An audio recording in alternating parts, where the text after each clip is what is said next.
Hola, ¿qué tal? ¿Cómo les va? Muy buenas tardes para todos. Vamos a hablar de un juego, aunque realmente esta es una definición que te puede engañar, que te puede sorprender y que no tienes que estar total y absolutamente de acuerdo. Tiene que ver esto con las definiciones que utilizamos para entendernos mucho mejor con los alumnos de la facultad. Pero hoy esto es una cuestión que la facultad ha determinado a pedido de todos, que se abra un poco más a un universo más poblado, muy interesante y que se relaciona y de pronto no se vincula directamente con la responsabilidad de la facultad, de la universidad. La UP, es decir, nos abre la puerta, nos encuentra a nosotros con la posibilidad de poder dialogar y yo les voy a instalar de alguna manera determinadas reglas del juego. Ustedes saben, y lo deben haber escuchado más de una oportunidad, porque yo lo digo casi permanentemente, que una cosa es el conocimiento, otra cosa es el conocimiento del conocimiento y el respeto para, de alguna manera, subrayar y marcar algunas cosas importantes y trascendentes que hacen del conocimiento al conocimiento del conocimiento. Por eso, como se ha incorporado gente que de pronto nos ha seguido a nosotros, los alumnos que nos han seguido a nosotros, los van a tener sentados al lado, pueden abrir cámaras, pueden abrir micrófono, van a ser escuchados si la pregunta se puede ir ordenando con el respeto debido, con la interrelación entre adultos debida, que puede hacer todo esto un juego mucho más interesante, ¿no? Por eso les digo, vamos a abrir las dos cosas, cámaras, sonido, y les vamos a permitir a ustedes un diálogo un poco más directo, pero no para que estén permanentemente interrumpiendo, aunque eso me favorecería de alguna manera para descansar, pero no es el caso. Y en este momento, abrirle las puertas también a la posibilidad de que aquellos que no han seguido lo que nosotros hicimos en la facultad tengan conocimiento ahora de lo que puede pasar. En definitiva, vamos a hacer un resumen, se me ocurre, de lo que hemos visto a lo largo del año.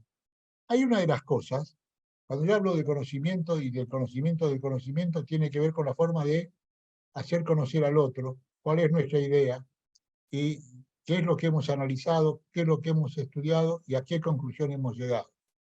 Por ejemplo, hay quienes hoy se apoyan y se respaldan casi permanentemente con datos y referencias estadísticas. Yo bromeo, pero la broma va un poco a la seriedad, no de una acusación, pero sí de un concepto, que hay tres clases de mentira. Esta frase no es mía, claro. La gran mentira, la pequeña mentira y las estadísticas. Hoy en día las estadísticas pueden ser utilizadas para mentir, o dicho de otra manera, no tan grosera, para no decir la verdad o para no aplicar la verdad exactamente, ¿no? Porque de pronto uno lee 200 pases bien hechos y yo me pregunto, ¿quién está en condiciones de poder establecer si están bien hechos los 200 pases, si no hubo un pase mejor que fue alterado o que fue postergado para realizar el pase que en definitiva se hizo y la estadística lo tomó y lo tildó como uno más? Es decir, que hablamos de las estadísticas y le vamos a dar una relativa importancia, si se quiere, para no ajustarnos terminantemente a lo que ellos están expresando y que puede ser manejado por cualquiera realmente, sin tener el conocimiento de la respuesta a la observación, a la investigación y al conocimiento. Pero bueno, por eso aquellos que estuvieron en el curso con la facultad saben muy bien que nos pusimos de acuerdo en una especie de idioma particular e interno, ¿no? Por ejemplo, bueno, ¿qué es la estrategia? Bueno, la estrategia es lograr, lo tenemos definido por otra parte, lógico, ¿no? De lograr un objetivo determinado, pero eligiendo el camino que se nos ocurre es el más productivo para lograr ese objetivo. Pero por otro lado, muchos lo confunden con la táctica. Es decir, una cosa es la estrategia, otra cosa es la táctica, que tiene que ver más con lo posicional, más con la reubicación y la ubicación de los jugadores en el campo de juego, por un lado, y por el otro lado, después, el aprovechamiento integral de las características individuales y personales de cada uno de los protagonistas, y en la suma de todos esos protagonistas, tener en consecuencia el objetivo logrado a través de la estrategia. Bueno, después tenemos que hablar de habilidades, tenemos que hablar de, hoy en día, de inteligencia emocional, por ejemplo. Entonces uno dice, pero ¿cómo? ¿De qué estamos hablando? No vamos a hablar de fútbol y estamos hablando de inteligencia emocional. Ustedes habrán escuchado más de una oportunidad, no me lo han escuchado a mí, pero lo habrán escuchado, que naturalmente se dice, y bueno, esto es fútbol. Entonces no te dan una explicación porque esto es fútbol. Y como si el fútbol fuera una cuestión mecánica y no una cuestión de reacciones que tienen que ver con las propias reacciones que tiene el ser humano, sea jugando en el fútbol aficionado, jugando en el fútbol como entretenimiento, jugando en el fútbol profesional y tomando al fútbol como un trabajo, como dije anteriormente, como una profesión. Vamos a abrir, como les dije anteriormente, la posibilidad de que alguno de ustedes pueda preguntar. Por suerte somos muchos los que estamos en estos momentos atados precisamente a esta disertación y en consecuencia muchas serán las preguntas que se les podrán ocurrir y no todas podrán ser respondidas de acuerdo con lo que yo puedo entender. Pero quiero seguir con el asunto de la inteligencia emocional, porque la inteligencia emocional podrá tener que ver con el resultado deportivo, con el esfuerzo deportivo, con la respuesta deportiva, teniendo en cuenta que tenemos que hablar de un capital físico, cosa que se ha manejado en los últimos años, que ha crecido y que se le da un conocimiento y un apoyo con rigores científicos. Es decir, no es ninguna pavada, esto es así. Ahora, divorciarlo o pretender divorciarlo o ignorar que una cosa está vinculada con la otra, cuando digo, la inteligencia del jugador para saber dónde ubicarse, porque ya vamos a hablar del tema también, esto no se juega solo con la pelotita, se juega con una pelotita y se juega dentro de un terreno. Es decir, tenés que saber manejar los espacios, que es otra cosa más. Pero quiero decir, antes de pasar a otros temas, que esto tiene que ver, es decir, es la unidad la que está marcando. Cuando digo unidad, hablo de el protagonismo de uno, que después sumado a los compañeros, es el protagonismo del equipo. Pero ese tiene la inteligencia emocional que no está divorciada de la condición técnica, que no está divorciada de la condición física. Los niveles que ha alcanzado la preparación física, bueno, Gabriel les habrá explicado, el profesor Gabriel les habrá explicado en su momento de los recaudos que se necesitan para la práctica exigente de un fútbol profesional y sobre todo en el orden internacional. Y en consecuencia se van a dar cuenta de los progresos, de la ayuda que tiene que ver la ciencia para ir buscando y afinando la puntería para poder encontrar las maneras y las formas de preparación de cada uno de los que serán protagonistas en este juego y en consecuencia sin poder separarlo de la parte anímica, por ejemplo, de la parte mental, por ejemplo. Bueno, hay idiomas que generalizan prácticamente los conocimientos y uno los entiende fácilmente. Hay reacciones que de pronto son más difíciles de poder explicar y bueno, hay resultados de partidos que se juegan cuando tenemos un favorito y de pronto el favorito se cae y se cae estrepitosamente como se pudieron caer algunos equipos últimamente. No vamos a entrar con eso y si es importante lo explicaremos de alguna manera. Ahora bien, cuando yo hablaba de la estadística y casi despreciaba la estadística, yo lo que desprecio es la mala interpretación de la estadística. Porque a mí viene y me dice, este es un goleador, y digo, ¿lo tenés probado? Sí, y me da los elementos de prueba, ¿no? Que pueden ser a través de lo escrito y a través de lo, hoy en día, de lo que nos entregan las imágenes. Entonces, yo no puedo negar la condición de goleador de Palermo, históricamente hablando de esto. No la puedo negar. Y estadísticamente ahí yo puedo apelar a un testimonio que de otra manera sería mucho más difícil de poder manejar. Está claro, eso no es una mentira, eso es una absoluta verdad y una ratificación de las condiciones de un jugador y de las características de ese jugador que lo convierte en un jugador goleador, por un lado. Ahora bien, ahora si me dicen que los goles se hicieron de esta manera, de esta manera, de esta manera, y la interpretación de esas formas y esas maneras corre únicamente por aquel que recoge la estadística, la cosa es peligrosa porque dependemos de la interpretación de una sola persona. Acá, y aprovecho para en estos momentos apuntar directamente a la presencia de aquellos alumnos que nos han seguido durante el año. Es casi seguro, vamos a ver si podemos convencer a la universidad, de, respondiendo a determinados pedidos que se hicieron en su momento, decía, es casi seguro, respondiendo a esos pedidos, que en el próximo cuatrimestre nos ocupemos también de las formas técnicas de poder explicar lo que estamos viendo. Conocimiento por un lado, conocimiento del conocimiento para poder transmitirlo, pero por el otro lado saber elegir qué es lo que vamos a dar a conocer y de qué manera y con qué estilo. No, no es lo mismo, por ejemplo, no me ha pasado a mí, pero con cierta experiencia, no es lo mismo que yo comente por radio, que comente por televisión, que escriba un comentario. Estoy hablando de, si yo, producción televisiva, la producción radial y la producción gráfica, por mencionar tres ítems en los cuales quizás el periodismo deportivo se ocupa en mayor cantidad, ¿no? Bueno, no es tan sencillo, no es tan fácil, porque además cada medio necesita y se alimenta de su propia característica. ¿Qué es lo que quiere?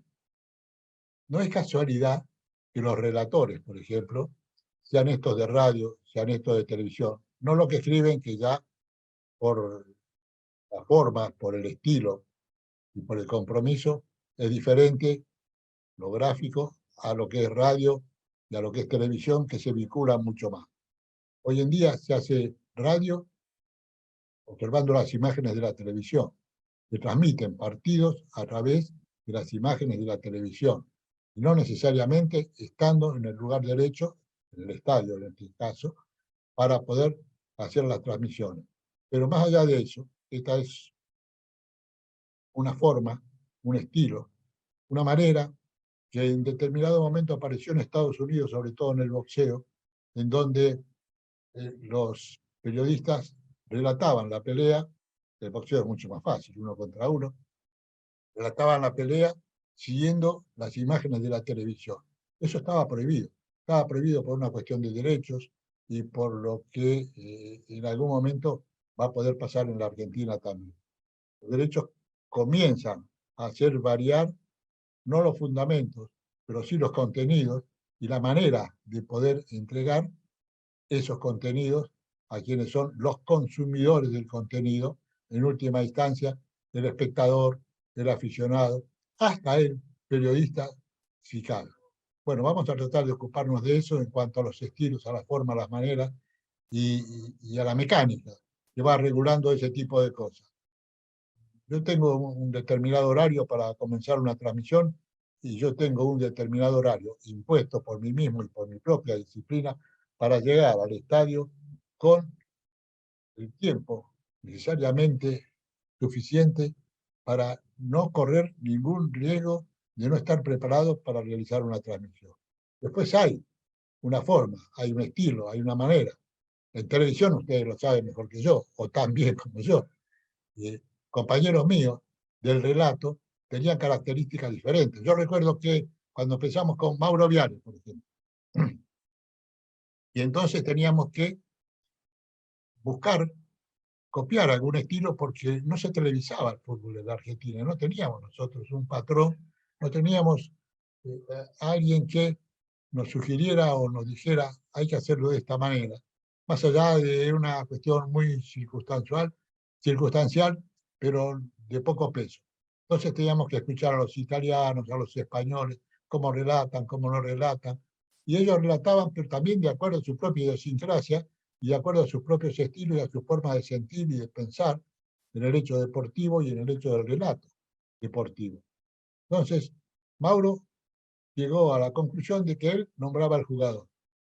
Y yo, que era el comentarista de Mauro, me ocupaba de la parte reglamentaria, si fue falta, si no fue falta, por qué fue falta o por qué no fue falta, por un lado, de explicar lo que tenía que ver con lo posicional. Si este se corre hasta acá, puede llegar a pasar esto. Si este se corre hasta acá, puede llegar a pasar esto. Si este no larga la pelota rápido, le va a pasar esto porque se lo van a comer en la mitad de la cancha. Entonces, yo hacía una explicación un poco más global, un poco más extensa en lo que tiene que ver con el juego propiamente dicho. Entonces, ¿qué llegábamos? A la conclusión de que él nombraba e identificaba, y yo con esa identificación hablaba de los movimientos que tenían en el aspecto colectivo. Ahora bien, eso se daba con quienes coordinábamos el trabajo y lo podíamos hacer de total y absoluto acuerdo, cada uno con su rol, sin invadir el terreno del otro. Con Araujo, por ejemplo, la cosa fue diferente. Araujo fue un creativo de un estilo. Se le ocurrió cambiar la forma, hacerlo un poco más atrevido, hacerlo un poco más agresivo, escaparle un poco a lo formal que teníamos nosotros, aunque yo seguí siendo formal, porque sentía que de esta manera era que podía transmitir lo que tenía que transmitir y el respaldo que podía conseguir era de poder demostrar las cosas apoyándome en la imagen. Es decir, que yo usé la televisión para tener esas imágenes y no como pasa hoy, exactamente, aunque hoy lo haría también, por supuesto, que te determinan, los periodistas dicen, ¿fue mano o no fue mano? A mí me parece que fue mano. Y a mí me parece que no fue mano. Bueno, es decir, tomás el elemento que lo está viendo el público, que lo está viendo el espectador. Tomás ese mismo elemento y en la medida en que haya un apoyo técnico para que se desarrolle mucho más lo que tiene que ver con el manejo de las imágenes, vamos a encontrarnos con que indudablemente es mucho más costoso mantener una imagen que nos dé muchos más elementos de juicio en determinadas jugadas puntuales. Por eso aparece el VAR y todavía va a ser cuestionado y va a seguir siendo cuestionado, porque el VAR tiene limitaciones en cuanto a la cantidad de cámaras con que se está trabajando en estos momentos en los diferentes estadios. No todos los estadios están en condiciones de poder albergar determinada cantidad de cámaras. Cuando yo arranqué con el comentario, arranqué con el comentario con 3 cámaras. Una cámara en el piso, en la cancha, ¿no? Y 2, esa iba hasta el vestuario y volvía del vestuario. O sea, y después tomaba los primeros planos de abajo. Y 2 cámaras que iban ubicadas a la altura del borde de las áreas grandes. Un poco para el offside y otro poco para tener una imagen un poco más abierta y nada más. Hoy se trabaja promedio con 8 cámaras, 10 cámaras y más también. Es decir, que se ha enriquecido, que es la entrega de la imagen. A eso le pusimos, o le pusieron, aquellos periodistas que interpretaban el reglamento, su propio conocimiento, doble conocimiento, reglamentario por un lado y el del manejo del medio televisivo por el otro. Y en el caso de Araujo, por ejemplo, un estilo que la gente terminó agradeciéndolo porque era un estilo informal, mucho más relajado, mucho más agresivo, mucho más abierto en determinados momentos y en consecuencia, más allá de que hay que tener las ocurrencias y hay que tener el talento para poder hacerlo, él lo supo y lo pudo hacer. Hemos hablado más o menos unos 20 primeros minutos para ponerlos a ustedes en condiciones de consultarles si alguno en particular tiene alguna pregunta personal o particular también, y vamos a responder y vamos a desarrollar. Escucho a cualquiera de ustedes.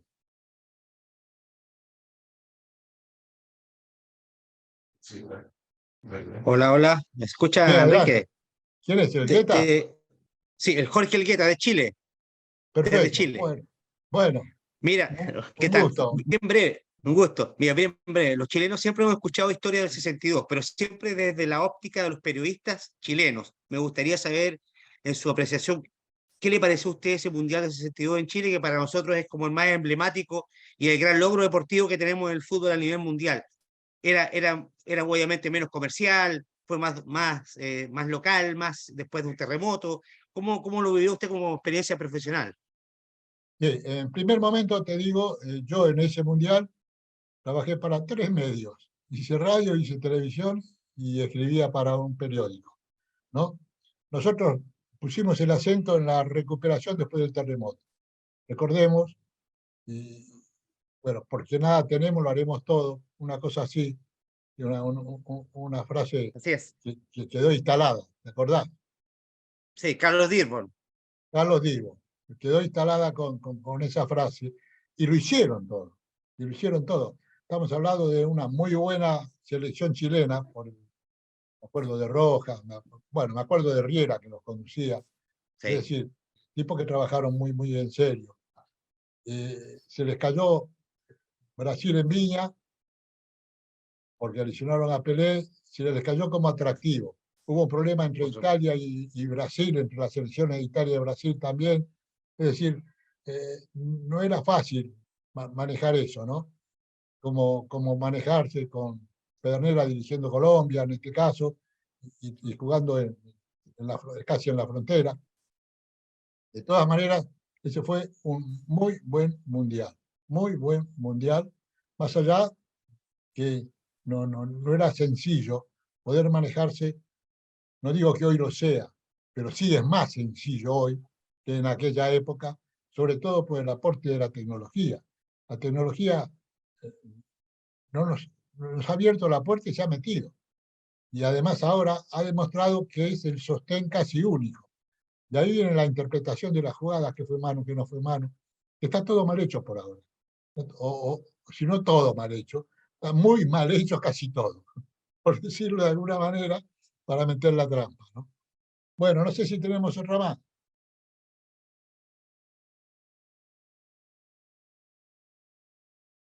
Bueno, parece que continuamos entonces nosotros. Continuamos nosotros. Bien, te agradezco mucho, Julieta, muy amable, ¿eh? Bueno, estábamos hablando precisamente de ese mundial. Yo había arrancado con mi historia en los mundiales en el 58. En el 58, y esto tiene que ver como la anécdota casi curiosa. Yo no había viajado en un vuelo transatlántico,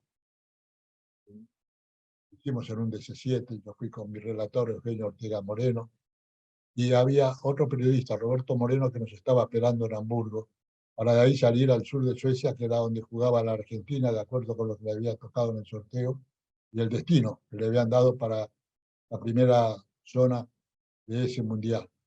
Ahí tenía que jugar con Alemania, tenía que jugar con Checoslovaquia,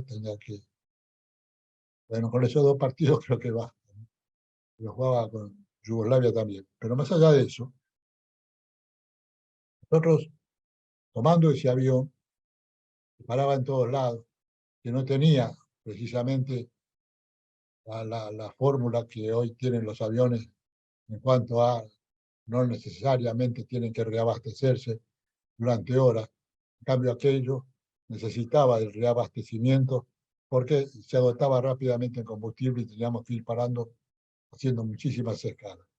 De todas maneras, cuando nosotros íbamos para Suecia, con un desconocimiento total sobre fútbol de Centro Europa y un desconocimiento total que tenían los argentinos por no hacerse amigos del conocimiento, sino que por el otro lado nos miraban por arriba del hombro al conocimiento.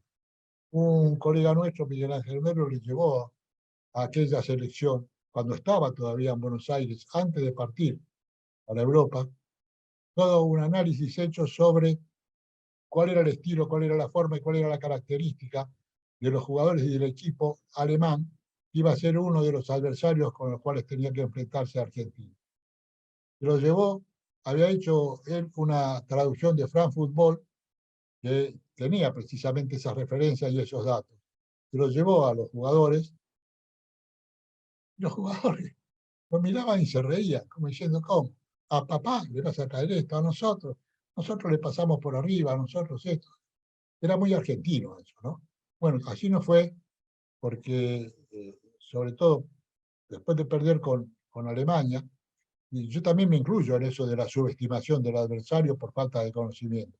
Yo fui a probar la línea para hacer la transmisión por radio, Radio Belgrano, y había un chiquito con una pelota de fútbol en el estadio con el padre, y yo agarraba y hacía jueguito con la pelota, yo me la rebuscaba un poquito con la pelota en ese tiempo, y hacía jueguito y le decía al pibe, Argentina, Argentina, como diciendo, nosotros somos los mejores del mundo. Bueno, se perdió frente a Alemania, se comieron 6 goles frente a Checoslovaquia, y ahí tuvimos realmente una, diría, lección para aprender no solo a competir, sino a vivir, si se quiere, ¿no? Los jugadores llegaron a Ezeiza, fueron recibidos a monedazos y no se recuerda una más agresiva manifestación en repudio del rendimiento colectivo y deportivo de un 11 futbolístico como en esa oportunidad. Ahí fuimos cambiando, es increíble, ¿no? Cómo el fútbol a veces uno puede aprovecharlo y puede servir para entregarnos otro tipo de testimonios y otro tipo de conocimiento. De todas formas, allí estábamos, y allí fuimos. Y ese del 58, en el cual los jugadores argentinos sobraban a todo el mundo y se querían, nos mandó de vuelta rápidamente con una patada en la cola. Y ahora ya tenemos un gran respeto, porque de allí se vino otra etapa. Vino la etapa del tacticismo, vino la etapa de copiar todo lo que se hace en Europa. Todo lo de Europa es mejor, parece que fuera importación de ropa o otro tipo de recursos. Pero se empezaron a importar con la influencia de algunos técnicos argentinos, que primero habían ido como jugadores a algunos equipos europeos y después se convirtieron en técnicos de la propia Europa. Con esa influencia se trasladaron determinados conocimientos que estaban demasiado aferrados a un trabajo de orden disciplinario, más que nada, y un poco no se supo con inteligencia poder coordinar qué es lo que tiene que ver con la improvisación que tiene el sudamericano, la creatividad que tiene el sudamericano cuando tiene que buscar un recurso que, apelando a su técnica, puede emplearlo como la gambeta, el regate, como dicen los españoles. Salir un poco del hecho minucioso hasta el punto de un ordenamiento que tiene poca elasticidad.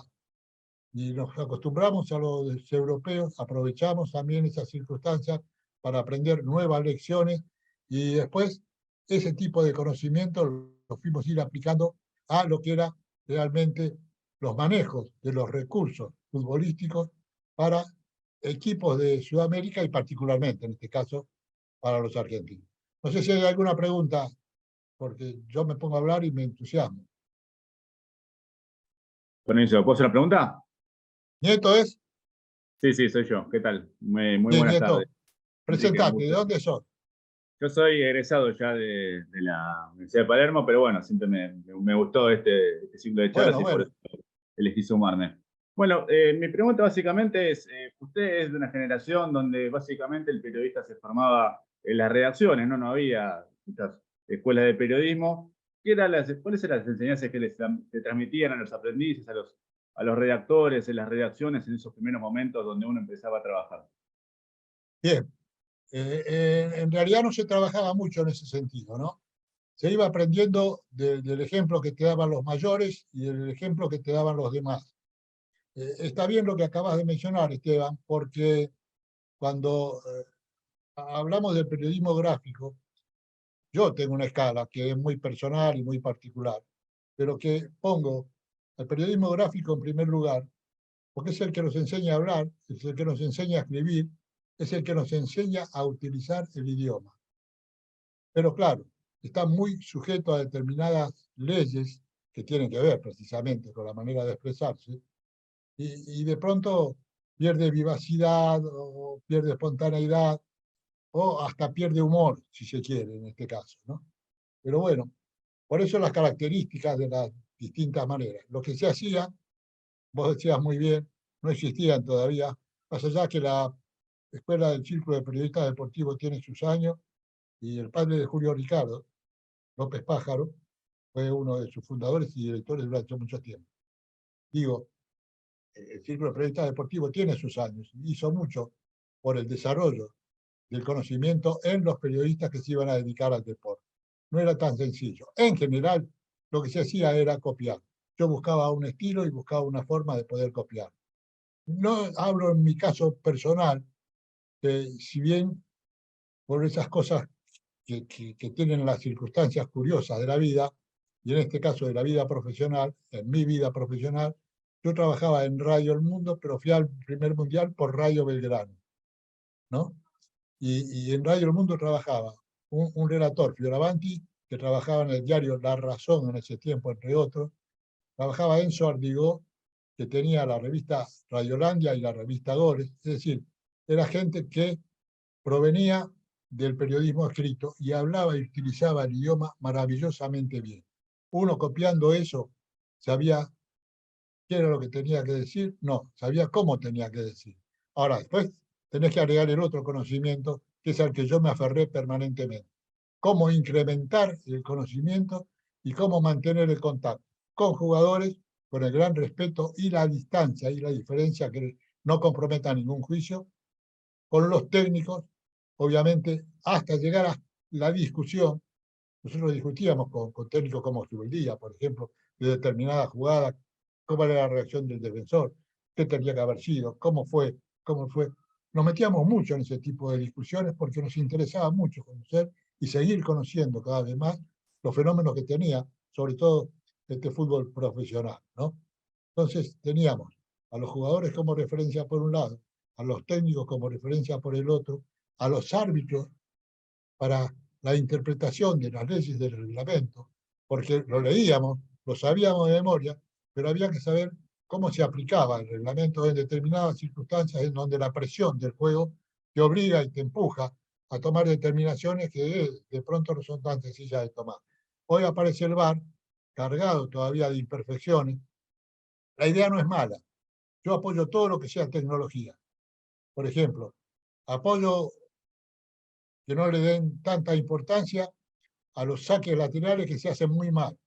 Todos se roban 5 metros, se mueven y lo sacan de una manera que no marca el reglamento, pero de todas formas, a mí me interesa que sea así. Ustedes dirán, pero ¿cómo? ¿En contra del reglamento? Sí, para que no tiren la pelota afuera. Hay que hacerlos cada vez más peligrosos los laterales. Así, cuando hoy ingresa la pelota, puede ser una jugada de peligro. Si ustedes hacen una jugada de peligro, no te la van a tirar así porque sí, afuera de la cancha. Eso por un lado.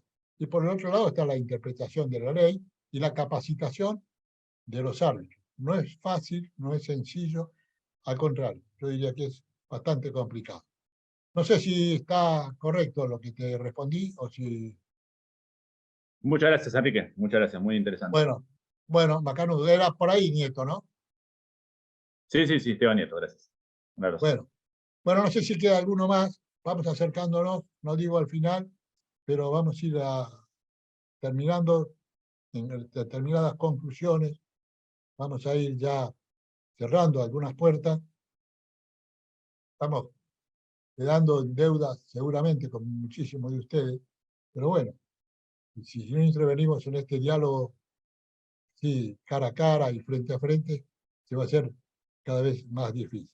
Les decía, hablamos sobre el estilo de los relatores o de la capacitación de los relatores, como bien nos preguntaba Esteban Nieto recién hace un instante.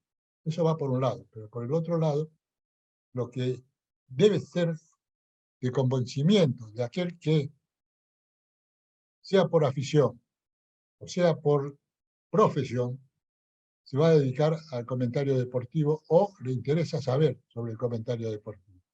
Acá lo que hay que tener claro es que hay que saber cada vez más. Hay que saber no solo de interpretaciones, hay que saber de reglamentaciones y hay que saber del manejo de los tiempos.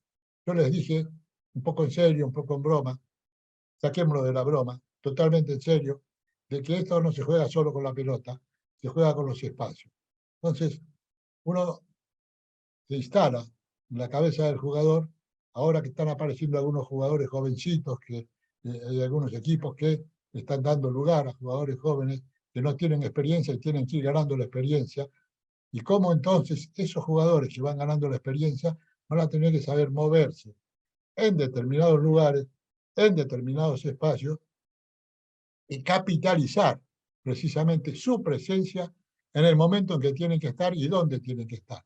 Dicho de esta manera parece muy sencillo y es realmente uno de los secretos que tiene el fútbol. Sorprender al adversario, ganar la espalda al adversario, ocupar los lugares que el adversario no puede ocupar circunstancialmente, cómo ganarle esos espacios. En fin, se da una serie de circunstancias que uno tiene que manejar y uno tiene que manejar a través del conocimiento. Ahora, desde el punto de vista de la prensa, desde el punto de vista del periodista, bueno, hay que saber todo eso para después poder decir sí o no, o me gustó, no me gustó, o está bien, o está mal, y agregar, lógicamente, condicionamientos que seguramente tiene el propio juego y en consecuencia saber analizarlos como corresponde.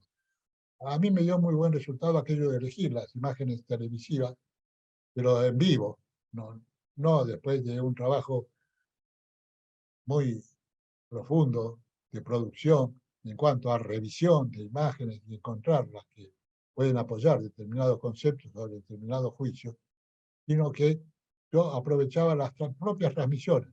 Digo, y pasa, si el puntero izquierdo se tira tanto atrás, el lateral derecho del adversario se lo va a comer en la mitad de la cancha y de ahí va a pasar al ataque y vamos a verlo. Y se veía. Entonces, ese reflejo que te daba la posibilidad de entregar las imágenes es algo muy rico que nosotros manejamos en su momento, casi inventando un poco el oficio de comentaristas de radio y de televisión sobre todo, ¿no? Eso por un lado. Por el otro lado hablamos de los estilos de los relatores. Pero más allá de eso, acá lo que tiene que ver es con el conocimiento que los técnicos trasladan, transmiten y hacen conocer e imponen muchas veces a sus propios jugadores. Entonces, hoy en día, ante un resultado adverso, se le pregunta, la prensa tiene realmente un gran lugar, no siempre con un desarrollo intelectual de acuerdo a las exigencias o con un conocimiento específico de acuerdo a las exigencias. Pero más allá de ello, digamos que esto tiene que ver con el conocimiento que te va a dar la seguridad, la tranquilidad y la posibilidad de acertar casi permanentemente sobre qué es lo que tenía que haberse hecho, qué es lo que se hizo por parte del protagonista, sea jugador de un lado, sea jugador del otro, o por parte de las autoridades, sean árbitros, o sean jueces de línea o colaboradores en este caso, a través de lo que se supone el VAR puede aprovechar. Nosotros estamos terminando, no sé, no me quiero ir sin dejar a alguien que quiera preguntar algo más y poder responderle.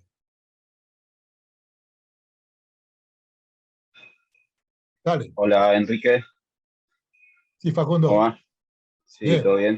todo Yo le bien. quería preguntar, primero decirle mi profunda admiración. ¿Cómo? Segundo, no sé si se escucha bien. Segundo, No, no. quería preguntarle por en eso que se refería a la gambeta, ¿no? Del fútbol sudamericano. Sí, Si siente que de alguna manera se ha visto reflejada en este mundial que obtuvo la selección y también lo junto a lo que, bueno, las palabras que dijo Mbappé, como que el fútbol europeo estaba como en otro, como mejor de alguna manera. No sé si fue tan directo así, pero más o menos qué es lo que quiso expresar y cómo veía eso, si sigue vivo eso que se dice de la gambeta o ha cambiado y se ha europeizado un poco. te dieron las dos cosas. Vos fijate qué casualidad, ¿no? Porque lo que dice Mbappé tiene que ver con el americanizarse, para ampliar un poco más la terminología. Mbappé se gambetea. Mbappé gambetea. Ahora, claro, uno lo mira a Mbappé y observa que su ascendencia hacia sus orígenes tiene que ver con el fútbol africano. Es el fútbol del futuro en la medida en que en el mundo se puedan dar niveles más o menos parejos de alimentación y de posibilidad de trabajo. Pero que tienen condiciones naturales, nosotros lo hemos repasado a lo largo de muchos programas aquí en la facultad, de la capacitación física que tienen naturalmente los africanos y la respuesta que pueden encontrar. Pero por el otro lado, vos fíjate que el fútbol sudamericano recurre a la gambeta o al engaño, como quieran llamarlo, a ese tipo de expresiones, porque era sometido a la disciplina que le imponían los europeos que habían venido a esta parte de Sudamérica, y con esa disciplina le ganaban. Le ganaban corriendo, le ganaban por fuerza, le ganaban por método, le ganaban por lo que nosotros conocemos como táctica, ¿no? Hasta que aparecieron aquellos que rompían precisamente con esos esquemas tan impuestos, tan disciplinadamente impuestos, y en consecuencia aparecieron los creadores. Ahora, no se te da 10 creadores de un día para el otro. Entonces, aparecieron los Beto Alonso, aparecieron los Ángel Clemente Rojas, bueno, aparecieron muchos jugadores que ustedes no conocieron, pero que de todas maneras tenían una vinculación directa, un tuteo con la pelota, que los hacía, más allá de mantener una larga amistad, una amistad positiva, porque se sacaban a los adversarios de encima y sabían por dónde y cómo sacar y superarlo, precisamente en esto. Yo creo que fue un recurso, como el ingenio para buscar con su inteligencia los sudamericanos en cuanto a lo que existía en ventaja del europeo, cómo achicar esa ventaja y cómo ir achicando ese espacio. Bueno, el ingenio es lo que provocó, con el alto grado de técnica, que los sudamericanos llegaran precisamente a eso. Porque los sudamericanos, en definitiva, en el fútbol argentino particularmente, se hacían en exteriores, se hacían en la calle, se hacían en los potreros, y ahí tenían su condición. Salvo Alfredo Di Stéfano, un gran jugador, un proveniente de clase media alta, porque los padres tenían campos, un tipo muy bien alimentado, que consiguió no solo tomar una cantidad de recursos enormes, porque le pegaba muy bien con la izquierda, le pegaba muy bien con la derecha, cabeceaba muy bien, corría como pocos, asistía como pocos, y bueno, eso le valió irse a Europa y poner al Real Madrid en la cima del conocimiento y en la cima de los resultados. Pero más allá de eso, creo que el recurso del manejo de la técnica, que era un ensayo permanente de 8, 9, 10 horas por día en la calle y en el potrero, para los sudamericanos, le dio el mejor de los resultados. Bueno, te agradezco, Facundo, muy amable. Ya nos vamos. Les queremos enviar a todos un saludo muy, muy cordial. Y bueno, voy con la última. A ver si hay alguno que se prende, la hacemos. Y si no, me despido.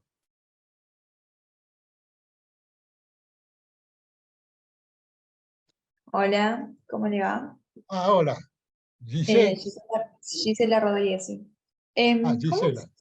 sí, ¿cómo se establece una relación entre el periodista o el comentarista, no con jugadores, con los técnicos, con los árbitros, que muchas veces está como esa figura de que, o esa idea de que por ahí el periodista, no un enemigo, pero sí una imagen un poco negativa, se ha tenido como que comentan todo de todo, en muchas conferencias de prensa, muchos técnicos como que dan esa sensación de que el periodista como que tiene comentario para todo y también como que sienten que se intrometen en su trabajo. ¿Cómo se forma una buena por ir relación con técnicos, con jugadores y también con árbitros a la hora de interpretar las decisiones que ellos toman, sobre todo, por ejemplo, ahora con el VAR, que es muy criticado, es muy controversial, ¿no? Muchos están a favor, Sí. que en una jugada cobran una cosa, en otra cobran otra. Con conocimiento. Con conocimiento y con conocimiento del conocimiento, que es de lo que hablamos, ¿no?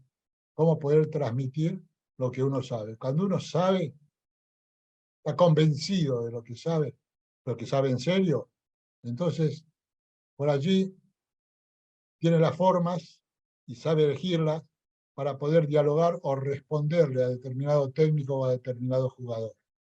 Acá hay un problema que apareció en los últimos años, que es el periodismo partidista, que necesariamente tiene que estar muy cerca del jugador, muy cerca del técnico de determinado equipo, para poder informar todo lo que suceda con ese equipo sin temor a equivocarse.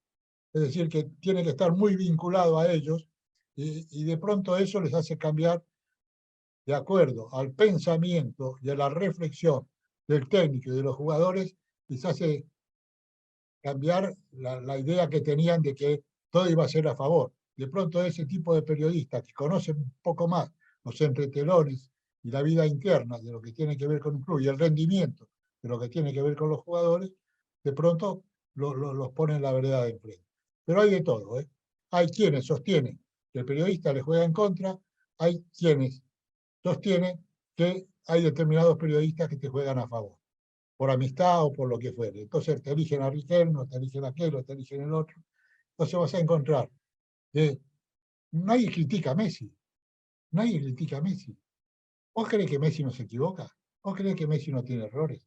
¿Vos crees que Messi no tiene en algún momento una demostración cabal de algún déficit que pueda tener que ver con lo físico o con lo técnico? Lo tiene, porque es humano, porque es natural. De todas maneras, en un reconocimiento general hay una especie de endiosamiento sobre el crack, sobre el fenómeno, sobre el tipo fuera de serie. En definitiva, te digo, hay de todo. Hay de todo en la viña del Señor. Hay periodistas que apuntan a técnicos, técnicos que apuntan a periodistas, periodistas que apuntan a técnicos para elevarlos y técnicos que apuntan a periodistas también para elevarlos. Te agradezco mucho, Giselle. No, gracias a usted. Bueno, señores, un abrazo para todos. Han sido realmente muy cordiales, han prestado mucha atención, se han portado muy bien, porque, bueno, en la próxima vamos a aprovechar más las oportunidades y vamos a organizarnos en cuanto a la posibilidad precisamente de poder preguntar, capaz yo respondiendo más corto y ustedes haciendo preguntas más intensas. Les mando un abrazo a todos, muchísimas gracias, muy buenas tardes y espero que la Universidad de Palermo les pueda hacer... Ah, acá Elgueta quiere decir algo más. Sí, Elgueta, decime. Ah, no, ya está, saludo. Bueno, perfecto. Saludos, Muchísimas gracias. despedirnos. Muchas gracias, Enrique. Gracias, Chao, nos gracias vemos. Saludos a para Ferrari todos. que está ahí, a Guille Ferrari que está ahí. Gracias a ustedes. Es muy grato poder dialogar de esta manera y poder aprovechar el tiempo como tratamos de aprovecharlo nosotros. Queremos que se repita, queremos que la Universidad de Palermo siga haciendo este esfuerzo de poder conectarnos a todos nosotros.